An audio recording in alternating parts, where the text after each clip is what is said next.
ఒక్కసారి నా ముందు చూస్తున్నారు కదా, అమ్మో ఇన్ని ఐటమ్స్ మేము తీసుకోలేము, మా దగ్గర అంత ఆర్థిక స్తోమత లేదని అస్సలు అనుకోకండి. ఎందుకంటే నిజంగా చాలా తక్కువ ప్రైస్లో ఉన్నాయి. అంతేకాదు ఇది ప్యూర్ వెండి కూడా కాదు, మీరు అనుకున్న ప్రైస్లోనే మీకు ఇక్కడ చక్కటి వెండి ఐటమ్స్ మీకు లభిస్తాయి. సో ఇక్కడ చూడండి, వెండి బింద డిజైన్ కూడా ఎంత చక్కగా చేశారో, అసలు నిజంగా చూస్తుంటే అమ్మో నేను ముట్టుకుంటే ఎక్కడైనా మరకంటుద్దేమో అనిపిస్తుంది, అంత అందంగా ఉన్నాయండి. ఇక్కడ చూడండి, ఒక్కసారి ఈ డిజైన్ ని గమనించండి.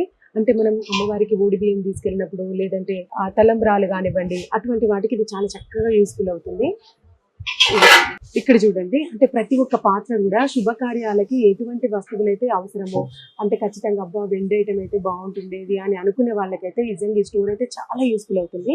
ఇక్కడ చూడండి, హల్దీ ఫంక్షన్ కి యూజ్ చేసేటువంటి జల్లెడ, వెండి జల్లెడ.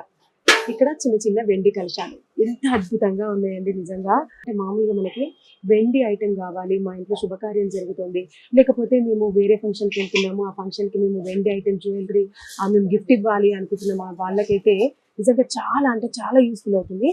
సో ఇక్కడ చూడండి, కాళ్ళు కడగడానికి కూడా తాంబూలం అని, లేకపోతే అమ్మవారికి వ్రతం మనం చేసుకున్నప్పుడు కానివ్వండి, అందరికీ పసుపు బుట్టి తమలపాకులు ఇవ్వడానికి కూడా ఈ విధంగా ఇందులో ఆర్గనైజ్ చేసుకోవడానికి. అంటే వెండి ప్లేట్ నిజంగా అసలు ఇంత అద్భుతంగా ఎంత క్యూట్ ఉందో ఒకసారి చూడండి.